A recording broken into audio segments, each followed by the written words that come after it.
Hello, this is the Watchdog, and welcome back to Fun with Watches. If watches weren't fun, you'd only need one. Today we're going to review the Cadisen C8212G. Let's start out with the wrist check. I'm wearing this Ben Yar BY 5194M, and Grogu's wearing my Skimmy 9318. Grogu said that Princess Leia and Han Solo went to see the new Indiana Jones movie. After the movie, Han asked, "Where did they dig up that old fossil?" Okay, let's take a look at the watch. It comes in this Cadisen box. And we have the instructions, the unsigned warranty, the cleaning cloth. And then we have the watch. Isn't that a nice looking watch? I really like it. This is the first Chinese chronograph with a variation of the Seagull ST1900 movement on my channel. I have wanted to review one for some time due to the wonderful aesthetics of the intrinsically detailed collection of gears and jewels, but two things have kind of held me back. One of them was the price, and the other is the fact that most of the more affordable ones were homages to the Seagull 1963, which commemorates the Chinese Air Force, and as a citizen of the United States of America, I didn't want a 1963 on my channel for that reason. It may sound hypocritical due to the fact that I have had several Fliegers on my channel, and we all know the origin of the Flieger and what they were used for, but that particular force has been regulated to the annals of history and is no longer active. It may also sound hypocritical as most of the watches I review come from China, and I try to leave politics aside on my channel, but I still do not feel comfortable featuring a 1963. Then I recently saw this Cadisen and it checked all of my boxes. It had a Seagull ST1900 movement with a display caseback. It was not a 1963 with a red star, and at $133 it was a bit cheaper than the similarly styled other brands. So far I've been very pleased with this Cadisen, other than one consistent annoyance which I don't know to blame the movement or the maker. The watch comes in two other colorways. There is also a blue dial with white subdials, and there is also a navy blue dial with navy blue subdials and a red chronograph hand. This one has numeric unloomed indices instead of batons. Oddly enough, this navy blue color scheme is very similar to the new Tudor Red Bull Pelagos, which was released after this Cadisen. I wonder if Cadisen had any inside information or if it was purely coincidence. Probably coincidence, but I kind of regret not getting that one. The watch is 38.9 millimeters at the bezel, but 40 millimeters if you measure at the case. 46.6 millimeters lug to lug. It's 12.6 millimeters thick, including the dome crystal. Has a 20 millimeter lug width and weighs 74 grams on the supplied leather strap. The bezel is polished stainless steel. And as you can see, the tachymeter is on the dial and not the bezel. And then on the dial, we have the Cadisen name up top, but we don't see the logo. And then once again, we have a tachymeter on the outer chapter ring. Then on the inner ring, we have indices and minute markers. The indices are applied and loomed. Then on the bottom it says mechanical chronograph, because this is mechanical. It is not an automatic. Then the hands, we have stick hands and they are loomed. And the chronograph hand is not loomed. And the left subdial is the running seconds. And as you can see, since the dial is so small, it looks really smooth, even though it's taking 6 times a second. Then the right subdial is the minute counter for the chronograph. And there is no date on this watch, because I don't think the movement has no date either, so there's no ghost date. We have a signed push-pull crown. The AliExpress ad says screw down, but the ad is wrong. And that's fine anyway, because it should be wrong. This should not be a screw down crown, because this is a mechanical movement, not an automatic. And when you wind it all the way, it stops winding. See, it's at a point where it stopped winding. So if this was a screw down crown, you could not screw it down anymore. So that's why mechanical watches and not automatic should not have screw-down crowns. Then we have the two pushers. The top pusher starts to chronograph. And as you can see, it started moving and then stopped. There we go. I've had lots of issues with this. Pushing the top pusher and the chronograph not working. So I don't know if that's a feature of the movement or a feature of the watch. I don't know if it's just a poor design of the pusher or if it's just a feature of the movement. If anybody has a ST1900 movement with a different watch than this Cadisen, let me know if you had trouble with this top pusher, because I've had lots of trouble with it. Push it again to stop. Push it again to start.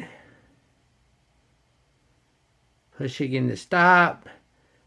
Then the bottom pusher resets it. This is not a flyback. So they tell you specifically, make sure the watch is stopped or the chronograph is stopped before you push the reset button. Otherwise, you could damage the movement. So they're pretty clear about that. So, and I don't know, they tell a lot of fibs in their ads, but I'll trust them on this one because I do not want to damage the movement. And also I noticed that this crown is also signed. The crystal is a dome sapphire with AR coating. It's pretty high. I don't know if you can call this a box crystal because it doesn't go straight up like a box crystal, but it still is pretty high, so I don't know what the official term is or not, if you can call this a box or not. But as you can see, it's doing a good job of not reflecting my ceiling light. So yeah, it's got AR coating all right. Then we have a solid steel case, and as you can see, it's brushed on the sides, and the sides are indented. And then we have polished edges around the sides. And the tops are polished too. And so are the bottoms. In fact, I would say that they're not really brushed on the sides. That's more like a bead blasting than a brush. I don't really see brush marks. So it's a nice case. It's as big as it needs to be, no bigger. And the lug-to-lug's fairly short for a 40 millimeter, so I think they did a good job with the lugs.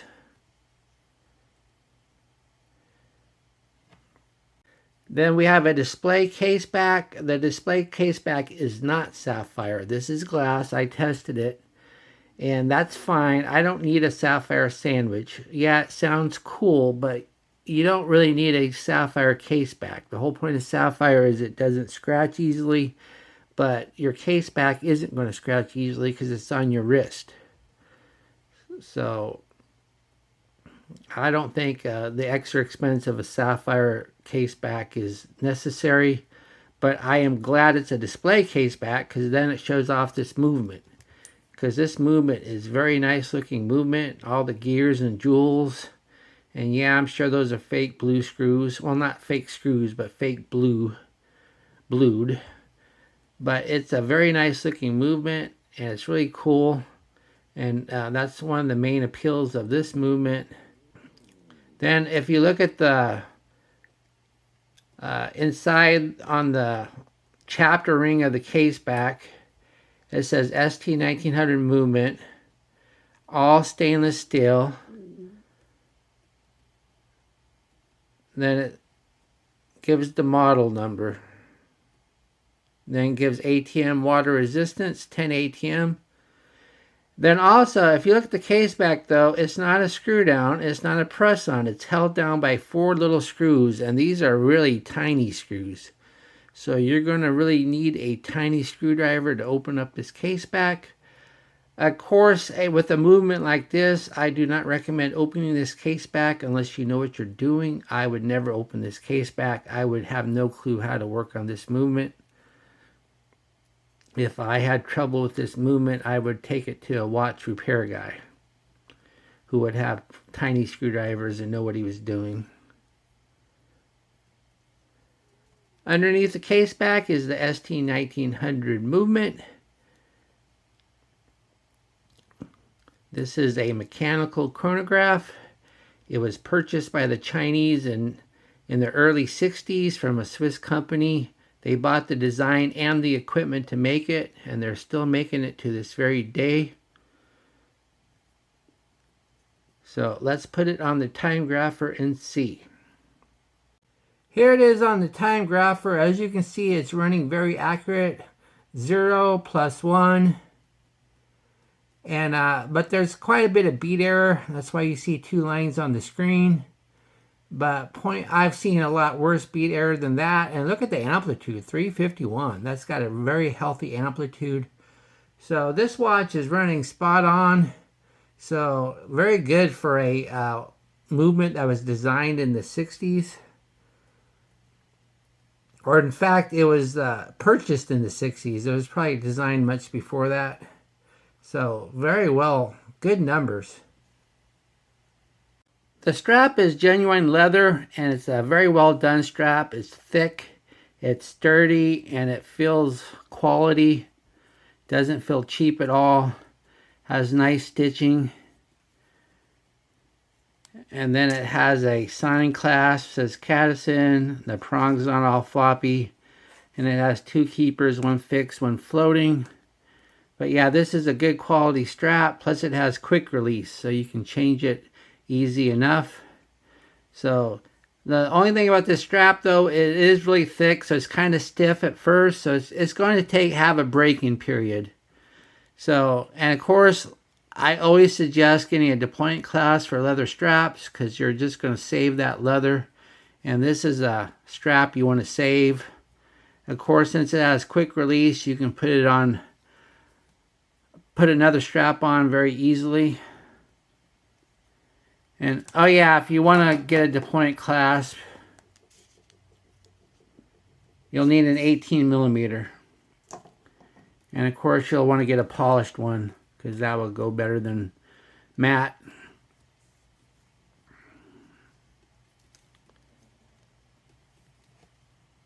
Here is the watch and my 7.5-inch wrist. I think that looks really nice. Yeah, that's a really nice strap. And I have 3 notches left. So you should be able to wear this if you have an 8 1/4 without changing straps. Of course, once again, changing straps is easy because of the quick release. Here's the watch on a racing strap. I like this a lot. This strap is nice. It looks good with it. In fact, I've worn this watch more on this strap than the stock strap just because I didn't want to wear out the stock strap before I sold it. And here's the watch on a vintage leather strap. I think that looks nice too. You can wear this watch with just about anything.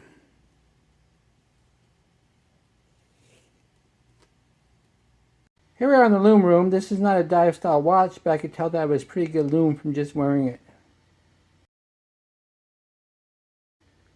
As we speed up the time, we see that the Lume is doing quite nicely. The 12 o'clock index is a single baton covered by the chronograph hands, so ignore that. The rest of the indices begin to fade, but the hands are what matter, and they are still doing quite well. I wouldn't call it awesome Lume, but pretty darn good for a non-dive watch.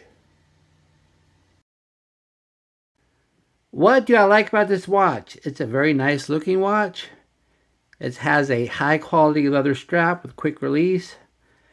I like the display case back showing off the stunning looking movement. And I like this dome crystal with AR coating. What are my gripes and groans? The chronograph start-stop misses a lot. The case back is held on by 4 very tiny screws, so if you ever have to open this up, it's going to be kind of difficult.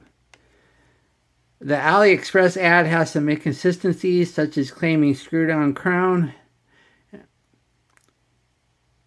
And I think it should have a larger index at the 12 because the chronograph hand covers it up and it doesn't get loomed well. Do I recommend this watch? Yes, of course. This watch is great. It has great looks and wearability, classic movement, and a high quality leather strap, and the price isn't bad. If you're looking for a Seagull ST19 base movement and don't want a 1963 homage, then this one will be a worthy addition to your collection. Well, thank you for watching my review of the Cadisen C8212, and I will be back with another review. Be sure and like and subscribe to my channel. Bye.